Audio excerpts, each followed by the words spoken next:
The Witcher 3 has been out for almost a week now, and I've been playing it with every moment I've had available, and to put it bluntly, I love this game.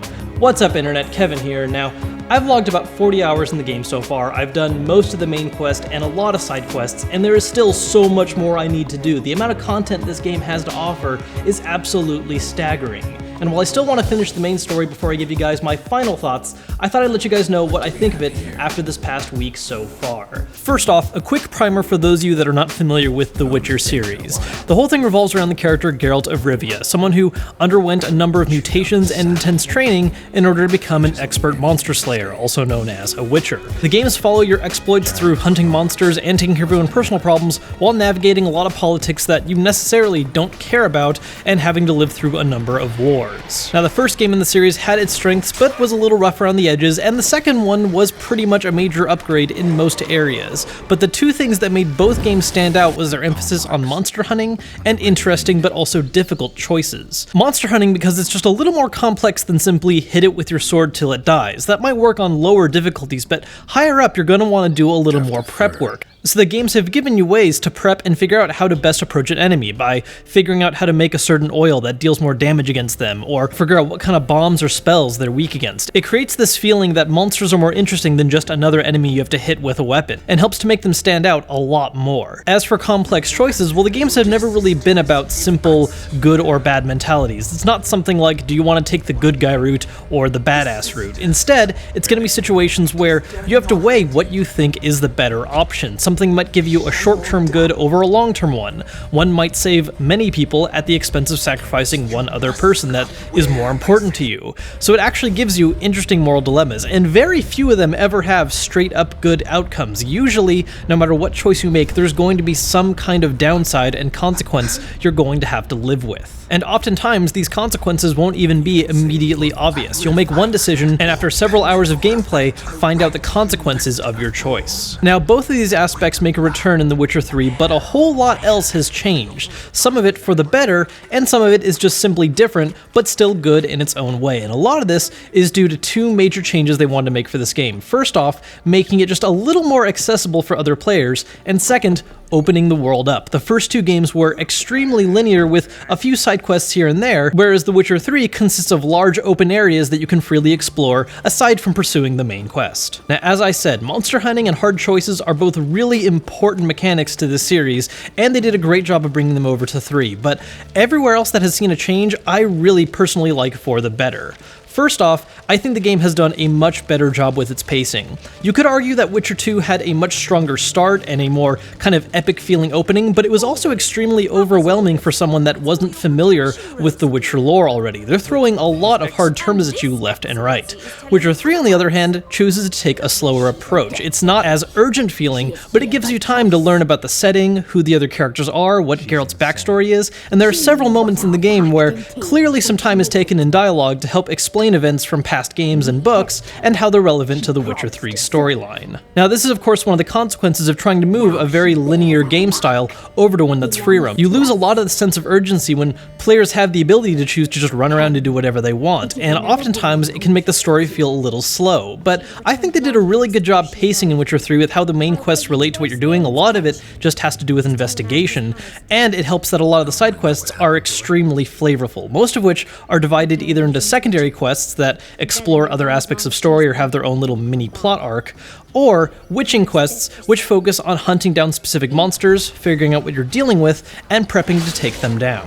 CD Projekt Red did an immensely great job with side quests in this game. There are a handful that are still just simply busy work, but a lot of them each have their own little flavor and stand out as having their own interesting plot rather than just being a random fetch quest to get a little extra money or more experience. Now, one thing in particular about secondary quests I really want to note that I think was a really nice touch for a role-playing perspective in this game is that during the main quest, you're going to get involved in a whole lot of side plots. You're going to meet new characters, find out their problems, and end up helping them out a little bit along the way before moving on and doing what you need to do next in the main quest. The thing is, you don't always fully resolve their problems, and so once you're done with their part of the main quest, it becomes a secondary option to actually resolve their issues, or just stop dealing with them entirely and move on to the next segment of the main story or just simply witching quests, basically choosing to not involve yourself with anyone outside of what's absolutely necessary. So while the move to an open world does certainly slow the pacing down a little bit and can make the game not feel as epic in context as past games did, I think they did an excellent job of balancing out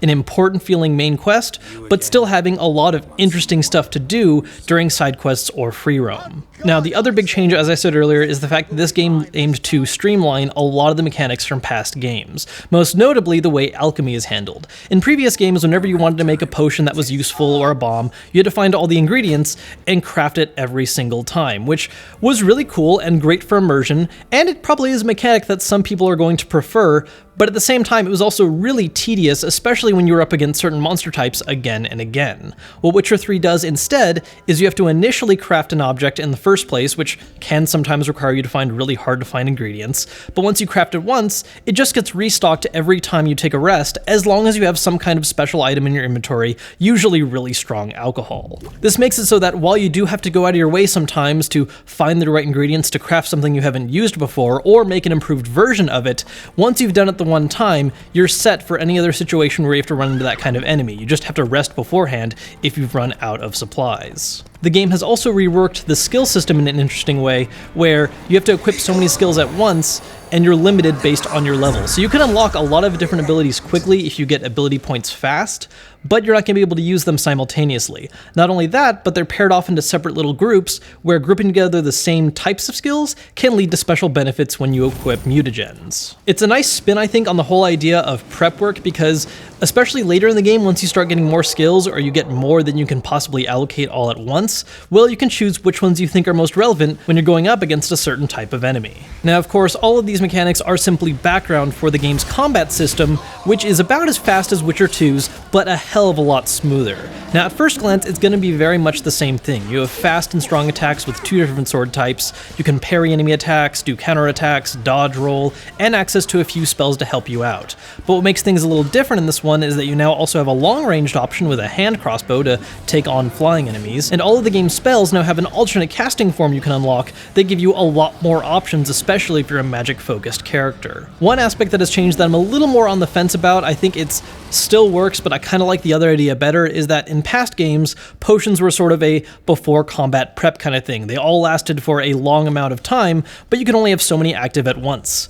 This time around, all potions really only last for about 30 seconds, maybe to a minute. Some of them last longer if it's a utility effect like seeing in the dark, but they just give you a temporary boost in your toxic meter, which slowly, constantly replenishes. So you can drink multiple potions back to back, rather than just drinking a couple that last you several minutes at a time. It makes the pacing of the game a lot faster, but it also makes using potions a little more annoying, because you can only equip 2 at a time. So if you want to use 2 effects, but then switch over to a third one, well then you need to pause, open up your inventory menu, and equip one somewhere else. Outside of that one problem though of needing to juggle potions, everything else is pretty easily accessible. You can quickly switch between what active items or bombs you want to use, spells are easy to switch between, and combat as a whole tends to be really fast and very fluid as long as you don't find yourself having to use more than 2 different potion types at a time. Now, all these mechanics separately make for a really strong core experience, but the real icing on the cake is that there is just so much content to go through in this game.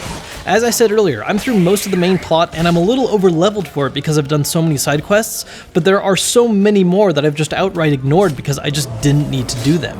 If all you want to do is tackle the main quest, you really only have to do a few here and there, but if you're a completionist, there is a huge amount of content this game has to offer. And the great thing is, a lot of it is still really interesting. Very few of them are bland, and the ones that kind of seem bland at first oftentimes have really interesting backstory tidbits as long as you're paying attention and reading all the different notes and things that you find. Now, I have to admit, I was a little skeptical at first when CD Projekt Red was saying that this game could take as long as 200 hours for some people, and I still think that is a little on the high end, but something that some people could definitely experience. But on average, it could easily take most people at least 100 to 120 hours for a single playthrough. And the fact of the matter is that even with that much content and how long it can take, I already feel willing to do a second playthrough at some point just to try different choices and see how things in the game pan out differently, which is a great sign considering how much content there is. Usually there's some kind of worry about, oh, I don't want to have to go through all this over again, it's going to take so long. No, not feeling that worry at all with this, because for me at least, the experience has been nothing but constant joy. Now, of course, the game does have a few rough edges worth noting. As a lot of people have pointed out, it doesn't look quite as beautiful as it was shown a couple E3s ago, but it's still really damn pretty, and it runs extremely well and stable, especially after the latest patch. Other than that, one other issue is the game does have the occasional odd choice for AI. Enemies occasionally have weird tactics. They'll walk up to you at a certain distance and then just stand there not doing anything. Also, when you summon your horse, occasionally it'll spawn in a place that's really not smart. It'll get stuck in some trees where you can't mount it, you end up having to run in a different direction for a little while, and then spawn it again, hoping that it'll be in a better place that you can actually reach. Those gripes, though, in comparison to everything else this game has to offer, do pretty much nothing to sour the rest of the experience, because for me at least, this game has been nothing but fantastic. Now, to be fair, like I said earlier, I haven't actually finished the main story just yet, so it is possible that I could do that and then get pissed off at the ending and have a whole lot of other things ruined for me as a result. But at this rate and this pacing, and after 40 hours of playing it, that seems pretty unlikely. I'd say it's pretty safe to say that at worst, I could go from absolutely loving this game to loving it not quite as much. So those are my thoughts on The Witcher 3 Wild Hunt after having played it for the past week. I will be doing another video just to kind of update you guys after I finish the game to let you know if any of this stuff has changed or my final thoughts on the story. Other than that though, if you already want to grab the game, I do have it linked down below. If you enjoyed this video, make sure to hit that thumbs up button to let me know, as well as subscribe and follow me on Twitter. I'll be seeing you guys soon with more content, but until then, I'm Kevin Kenson, and I'll see you guys later.